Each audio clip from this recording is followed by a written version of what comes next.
You're watching Sky News at 10 and you're watching the press preview now. A first look at what's on the front pages as they arrive. Over the next half hour, we'll see what's making tomorrow's headlines with Carol Malone, columnist for The Mirror and former director of the Press Complaints Commission, Stig Abell.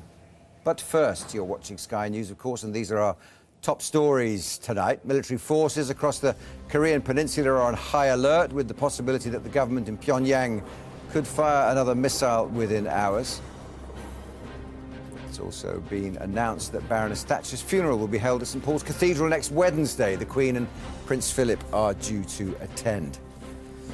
And Asda has recalled a range of its budget products after tests found they contained low levels of the horse painkiller bute. Well, those are today's headlines. Now for a look at tomorrow's front pages. The Daily Mail condemning what it calls sick celebrations of Margaret Thatcher's death. It speculates about whether or not the former Prime Minister's funeral could also be targeted. On that note, The Guardian says there are fears that dissident Irish Republican terrorists and far-left groups could pose a threat now.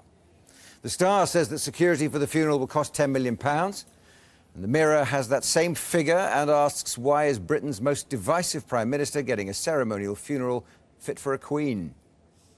The Telegraph describes the sombre mood in Lady Thatcher's constituency following her death. The Financial Times says that pressure is mounting on former HBOS executives. A different story for once, after one of them said he wants to give back his knighthood.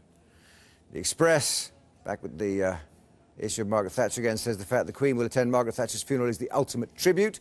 The paper leads through a story about a new gel which can tackle the pain of arthritis. Perhaps we're all more interested in that. We shall find out in a moment. Well, as I said, we're joined by Carol Malone and Stig Abell. Thank you both for joining us tonight. Well, before we get onto that gel, which sounds fascinating, and my shoulder is playing up a bit, let's talk about this Daily Mail front page, which we can bring up there. The Flames of Hate is probably the most colourful front page we've got tomorrow morning, isn't it? And bringing up this fear that things could actually be worse than people expected. Yeah, you know, I don't know about you guys, but I was really shocked today when I was reading about these death parties. I mean, I just think it's really in bad taste. I think it's boorish and loutish and thuggish. And I don't care what you think about the woman's politics. It's never okay to gloat over someone's death.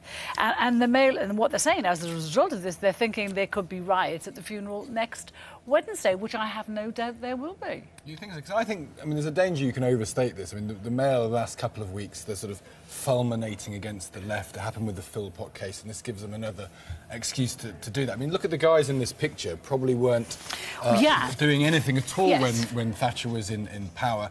They were probably at school or not even alive when it happened. And there are, some of it looks like quite small pockets of people. Well, let's take a look at some of the pictures that our cameras have picked up over the last 18 hours or so.